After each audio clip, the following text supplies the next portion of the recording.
Hare Krishna, Srimad Bhagavad Gita as it is, chapter number 18, sloka number 71. இதனோட தலைப்பு வந்து முடிவு துறவின் பக்குவம். ரீட் பண்ணுறேன்.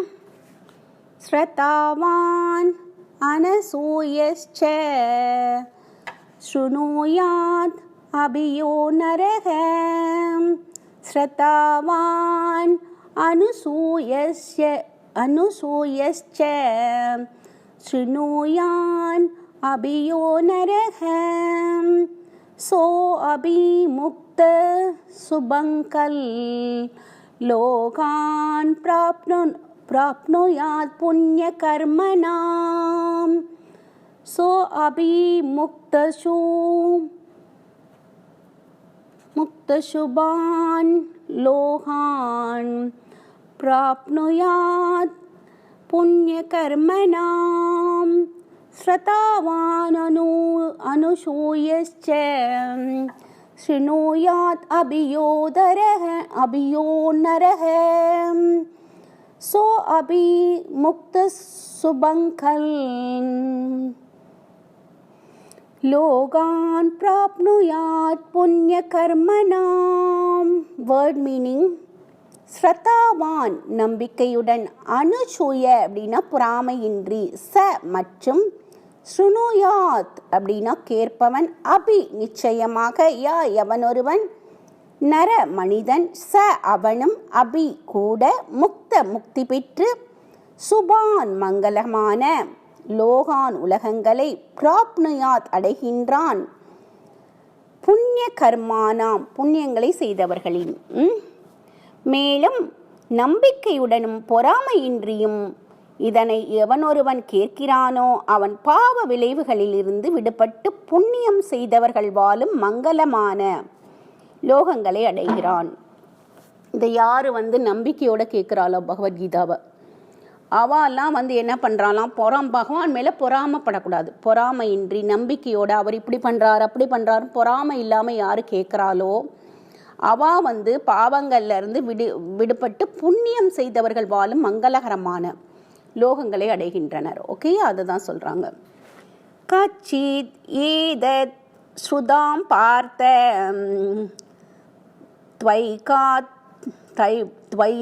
த்வைகாத்ரேண சேதசாம் கச்சித் அஜ்ஞான சம்மோகம் பிராணஸ்தஸ்தே தனஞ்சயாம் கச்சித் ஏதத் ஸ்ருதம் பார்த்த த்வைகாத்ரேண சேதசம் கச்சித் அஜ்ஞான சம்மோகா பிராணஸ்தஸ்தே தனஞ்சயம். வேர்ட் மீனிங் கச்சித் அல்லவா, ஏதத் இந்த, ஸ்ருதம் கேட்கப்பட்டது, பார்த்தா பிரதாவின் மகனே மைந்தனே. சரி, ஓகேயா. துவயா மீன்ஸ் உன்னால், ஏக அக்ரேன முழு கவனத்துடன், சேதச மனத்தால், கச்சித் அல்லவா, அஜ்ஞான அறியாமை, சம்மோகா மயக்கம், பிரணஷ்ட நீக்கியது, தே உனது, தனஞ்சயா செல்வத்தை வெல்பவனே அர்ஜுனா. பிரித்தாவின் மகனே, செல்வத்தை வெல்வோனே, நீ இதனை கவனமான மனத்துடன் கேட்பாயாக. உனது அறியாமையும் மயக்கமும் தற்போது நீங்கிவிட்டதா அப்படின்னு கேட்குறாரு. அர்ஜுனனின் ஆன்மீக குருவான பகவான் செயல்பட்டு கொண்டிருந்தார். பகவான் ஆன்மீக குருவா செயல்பட்டு கொண்டிருந்தாராம் அர்ஜுனனுக்கு குருவா. பகவத்கீதை முழுவதையும் முறையான கோணத்தில் அவர் புரிந்து கொண்டிருக்கிறாரோ என்பதை வினாவுவது அவரது கடமை. அவ்வாறு புரிந்து கொள்ளாவிடில் எந்த கருத்தை வேண்டுமானாலும் தேவைப்பட்டால் முழு பகவத்கீதையை மீண்டும் விளக்குவதற்கு பகவான் தயாராக இருந்தார். உண்மையில் கிருஷ்ணரை போன்ற அங்கீகரிக்கப்பட்ட ஆன்மீக குருவிடமிருந்தோ அவரது பிரதிநிதிகளிடமிருந்தோ பகவத்கீதையை கேட்பவன் தனது அறியாமையை எல்லாம் நீக்குவதை காண முடியும். பகவத்கீதை கவிஞராலோ நாவல் எழுதுபவராலோ எழுதப்பட்ட சாதாரண புத்தகம் அல்ல. அது புருஷோத்தமனான பகவான் கிருஷ்ணரால் பேசப்பட்டது. இதன் உபதேசங்களை கிருஷ்ணரிடமிருந்தோ அவரது அங்கீகாரம் பெற்ற ஆன்மீக பிரதிநிதிகளிடமிருந்தோ கேட்கும் அளவிற்கு அதிர்ஷ்டமுடைய நபர்கள் அறியாமையின் இருளிலிருந்து விடுபடுவர் என்பதும் முக்தி பெறுவர் என்பதும் நிச்சயம். அவ்வளோதான். இப்போ இது உங்களுக்கு புரிஞ்சிருக்கும். நான் எக்ஸ்ட்ரா சொல்லணும்னு அவசியம் இல்லை, அது வாஸ்ததே உங்களுக்கு புரிஞ்சிருக்கும். இப்போ அர்ஜுனன் சொல்கிறாரு, அவர் பேச போகிறாரு, பார்க்கலாம். அர்ஜுன வாச்சா நஷ்டோ மோக சம்ஸ்ருதிர் லப்தா த்வத் பிரசாதான் மயாச்சுதா திதிதோஸ்மி கதா சந்தேக கரிஷ்யே வசனம் தவ நஷ்டோ மோக ஸ்மிருதிம் லப்தா த்வத் பிரசாதான் மயாச்சுத சிதிதோஸ்மி கதா சந்தேக கரிஷ்யே வசனம் தவ. பேர்ட் மீனிங் அர்ஜுன வாச்சா, அர்ஜுனன் கூறினான், நஷ்ட நீங்கியது, மோக மயக்கம், ஸ்மிருதி நினைவு, லப்தா மீண்டும் அடையப்பட்டது, த்வத் பிரசாதாத் தனது கருணையால், மயா என்னால், அச்சுத என்றும் வீழ்ச்சியுறாத கிருஷ்ணரே, ஸ்திதிதா நிலை பெற்றுள்ளேன், அஸ்மி நான், கதா நீங்கி, சந்தேக எல்லா ஐயங்களும், கரிஷ்யே நிறைவேற்றுவேன், வச்சனம் கட்டளையை, தவ தங்களது. அர்ஜுனன் கூறினார், எனது அன்பு கிருஷ்ணரே, வீழ்ச்சி அடையாதவரே, எனது மயக்கம் தற்போது நீங்கிவிட்டது. தங்களது கருணையால் நான் எனது நினைவை மீண்டும் பெற்றுவிட்டேன். எல்லா சந்தேகங்களிலிருந்தும் விடுபட்டு நான் தற்பொழுது உறுதியுடன் உள்ளேன். தங்களது உபதேசங்களின்படி செயல்பட தயாராக உள்ளேன் அப்படின்ட்டாரு. இப்போ இதுவும் உங்களுக்கு புரிஞ்சிருக்கும். அடுத்தது அப்புறம் நான் கதை சொல்கிறேன், இது முடிச்சதுக்கப்புறம். சஞ்சய வாச்சா யத்யகம் வாசுதேவஸ்ய பார்த்தஸ்ய ச மகாத்மனஹ சம்பாதம் இமம் அஸ்ரௌஷம் அத்புதம் ரோமகர்ஷணம். சஞ்சயன் கூறினார், இவ்வாறு கிருஷ்ணர் அர்ஜுனன் என்னும் இரு மகாத்மாக்களுக்கும் இடையிலான உரையாடலை நான் கேட்டேன். அதன் அற்புதமான விஷயங்களால் எனக்கு மயிர்கூச்சம் ஏற்படுகின்றது. அவங்க 2 பேரும் உரையாடலை பண்ணிட்டு இருக்கும்போது இவர் கேட்டிருக்காரு சஞ்சயன். ஓகே, சஞ்சயன் யாரு? திருதராஷ்டிரனுடைய செயலாளர். ஓகேயா, அது அவங்க பேசினது இவருக்கு ரோமக்கூச்சம், அதான் சொல்லுவாங்க இல்லையா, ரோமஹர்ஷம்னா அந்த அவருக்கு அப்படியே முடியெல்லாம் மேல் நோக்கி வரும் இல்லையா, அதை தான் சொல்கிறாங்க. வியாசம் பிரசாதாத் ஸ்ருதாவான் ஏதத் குக்கியம் அகம் பரம் யோகம் யோகஸ்வராத் கிருஷ்ணாத் சாக்ஷாத் கதா யதஸ்வயம்.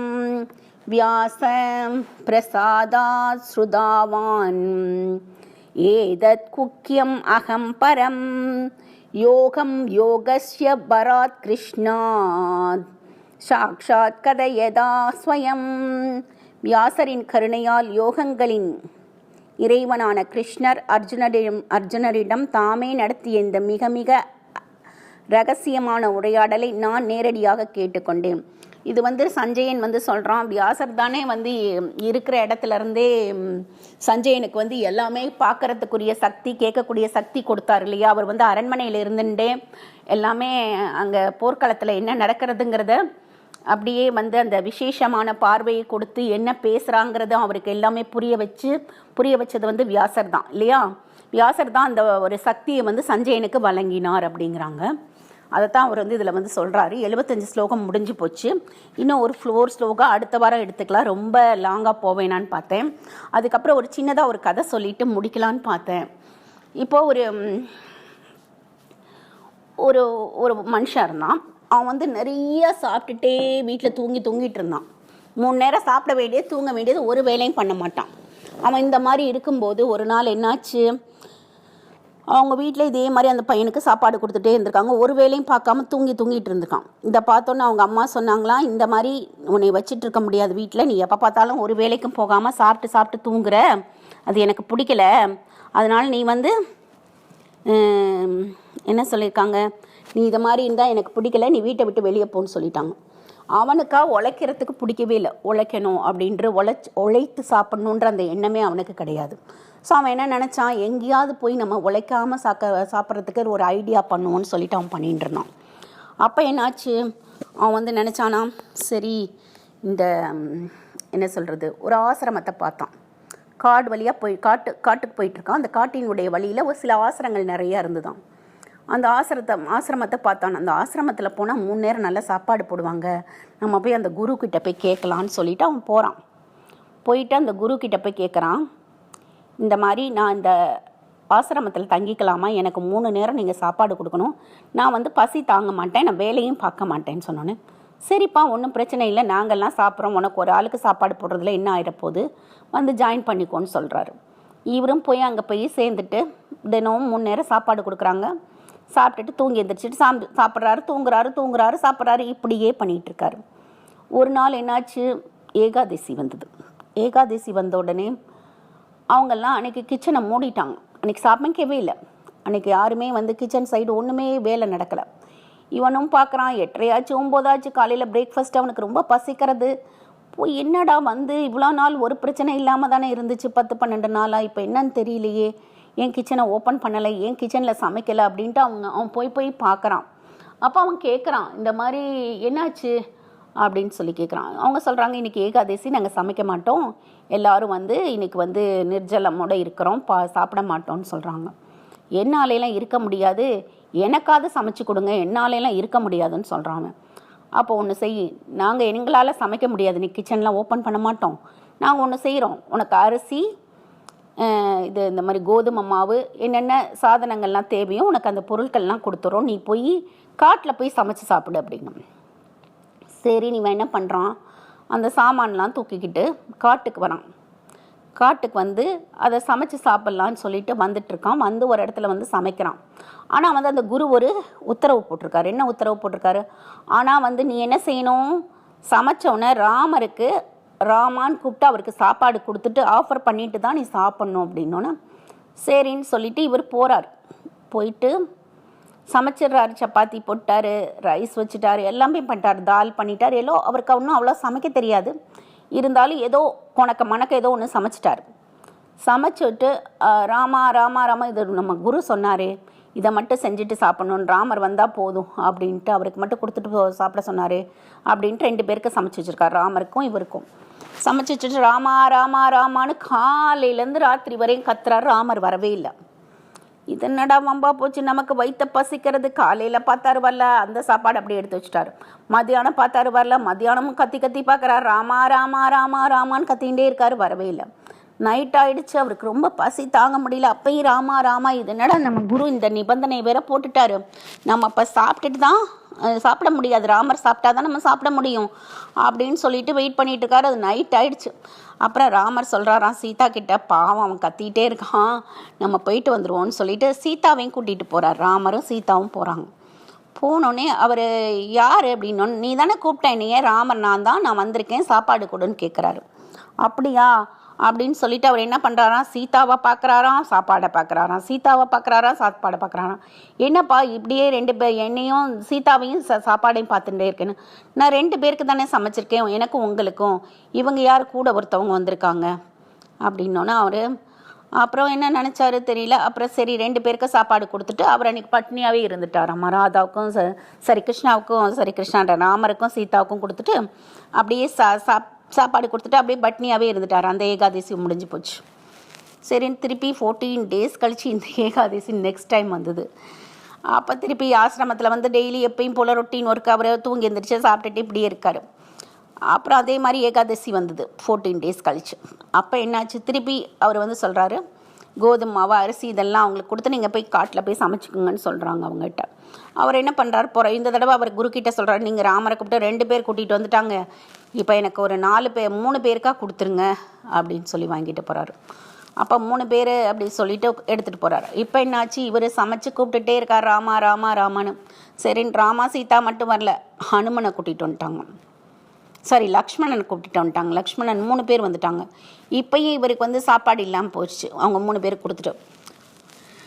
அப்புறம் நெக்ஸ்ட் டைம் அதே மாதிரி ஹனுமனை கூட்டிகிட்டு வந்துட்டாங்க. அதே மாதிரி ஹனுமான் வந்தோடனே 4 பேருக்கு எக்ஸ்ட்ரா 4 பேருக்கு சமைக்கிற மாதிரி ஆயிடுச்சு. இவர் சாப்பிடாம ஆயிட்டார். சரி, இந்த தடவை என்ன நினச்சாராம், நிறைய நீங்கள் கொடுத்துருங்க, நிறைய ஜனங்க வராங்க, எனக்கு என்ன செய்கிறதுன்னு. ராமர் மட்டும் வரல, அவரோட நிறைய அவங்க அண்ணன் தம்பி குரங்கு கூட்டம் எல்லாம் வருது, நிறைய கொடுத்துருங்க, கோதுமை மாவு, சப்பாத்தி, இது இதுன்னு அரிசி எல்லாமே, பருப்பு எல்லாமே நிறைய கொடுங்க, காயெல்லாம் அப்படின்ட்டு இவர் வாங்கிட்டு போகிறாரு. ஒரு 4வது ஏகாதசியும் 3வது ஏகாதசியும் கூட்டிகிட்டு கொண்டு போகிறார்.